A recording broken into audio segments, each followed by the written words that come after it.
Okay, where does that take us? Digital ID, David? Yes, so here we have a very interesting document. This is a residence permit, and it's telling a legal immigrant who's applied for indefinite leave to remain in the UK that they do indeed have indefinite leave to remain. And it says valid until the 31st of the 12th, 2024, which is a bit unusual for an indefinite leave to remain. The explanatory note that came with this said that this was because as of the 1st of January 2025, ID would be digital.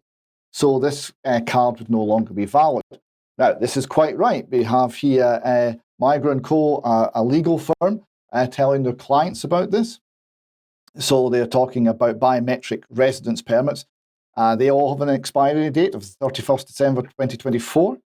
And the reason for that is after that, we're going to have digital ID. You're going to be identifying yourself online. Now, this has obviously created some concern. And there was a consultation about the whole process that the government engaged in, and they got a lot of negative comments. So that obviously hasn't made them change their minds about the process. The process is going along exactly as it was before the consultation. But they've decided to answer what they've termed frequently asked questions. This is the same as 9/11 FAQs.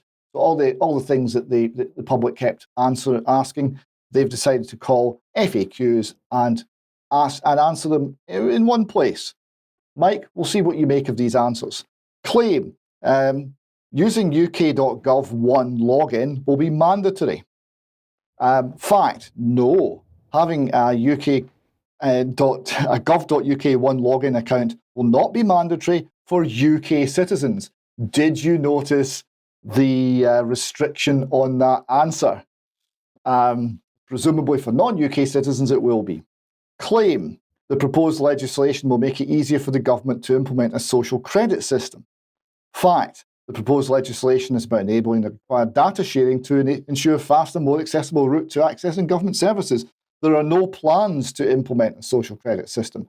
That actually doesn't answer the question. All right? That could still be true, and it could still make it easier for the government to implement it. So that's an odd one that just doesn't answer the question. Claim.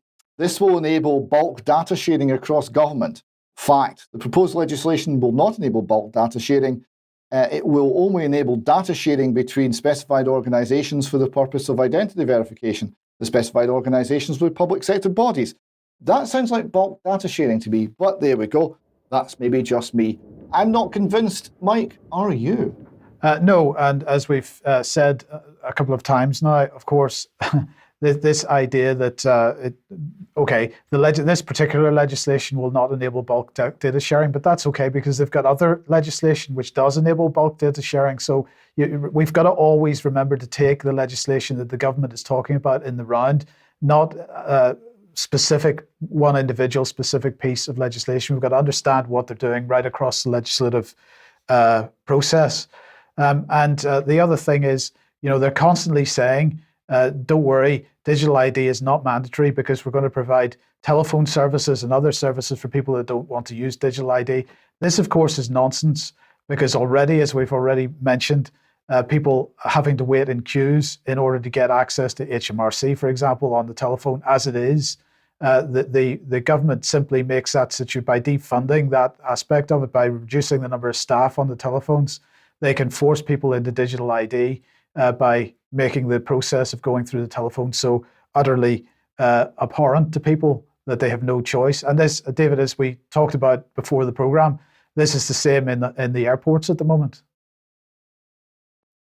Yes, I mean, if you're in the airports and you decide not to go through the scanner, it's no problem. Would you please stand over here for 20 minutes and we'll see if we can find someone to pat you down? It's made very awkward to not comply.